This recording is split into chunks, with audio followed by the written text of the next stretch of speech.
Guys, welcome to my YouTube channel. അപ്പോൾ രാവിലെ തന്നെ നീലൂട്ടിതായി എണീച്ച് അവൾ ടോയും വെച്ച് കളിക്കുന്നുണ്ട്. പക്ഷേ ഈ ടോയ് വാങ്ങിച്ചത് ഒരു ദിവസത്തേക്ക് ഉള്ളായിരുന്നു. പിറ്റേന്ന് തൊട്ട് അവൾക്ക് വണ്ടിയുടെ ചാവിയും റിമോട്ടും അതൊക്കെ മതി. പിന്നെ ഇന്നൊരു ചായ കുടിക്കാമെന്ന് വിചാരിച്ചു. ചായ കുടിക്കാൻ ഭയങ്കര ഒരു ആഗ്രഹം തോന്നി. അങ്ങനെ ഇന്ന് ചൂട് ചായ കുടിച്ചു. അപ്പോൾ ചായ കുടിച്ചപ്പം നീല് കാലി പിടിക്കാൻ വരെയാണ് അവൾക്കും കൊടുക്കാൻ വേണ്ടിയിട്ട്. പക്ഷെ കൊടുക്കാൻ പറ്റത്തില്ലല്ലോ. പിന്നെ വെളിയിലോട്ട് ഇറങ്ങിയപ്പോഴത്തേക്ക് നല്ലൊരു മൂടിയ അന്തരീക്ഷമായിരുന്നു. എന്നാലും കുഴപ്പമൊന്നുമില്ലായിരുന്നു. അങ്ങനെ ആ നീലുവിനെ എടുത്ത് വെളിയിലോട്ട് കൊണ്ടൊന്ന് കാണിക്കാമെന്ന് വിചാരിച്ചു. അങ്ങനെ വെളിയിലോട്ടൊക്കെ വന്നു. നീലൂട്ടിനെയൊക്കെ ചെറുതായിട്ട് പുറത്തോട്ടൊക്കെ ചൂച്ചിനെയൊക്കെ കാണിച്ചു. പിന്നെ ഞാൻ കുറച്ച് നേരം അവളുമായിട്ട് കുറച്ച് നേരം ടൈം സ്പെൻഡ് ചെയ്തു.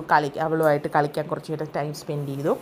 അത് കഴിഞ്ഞിട്ട് മീൻ വാങ്ങിക്കാൻ പോയി. അപ്പോൾ ഇന്ന് വങ്കട മീനാണ് കിട്ടിയത്. അപ്പോൾ അതും വാങ്ങിച്ചു വന്നപ്പോഴത്തേക്ക് ഇവിടെ ദോശയും പരിപ്പുകറിയും ഞാൻ വച്ചിട്ടാണ് പോയത്. അപ്പോൾ അത് രണ്ടും റെഡി ആയിട്ടുണ്ട്. പിന്നെ ഇന്ന് വങ്കട മീൻ കറി നമുക്ക് വറുത്തരച്ചാണ് വയ്ക്കാറുള്ളത്. അങ്ങനെ അതിന് വേണ്ടി തേങ്ങ വറുക്കാൻ വേണ്ടി വെച്ചു. അപ്പോൾ അത് കഴിഞ്ഞിട്ട് പിന്നെ മുളകും മല്ലിയും പൊടിപ്പിക്കണമായിരുന്നു.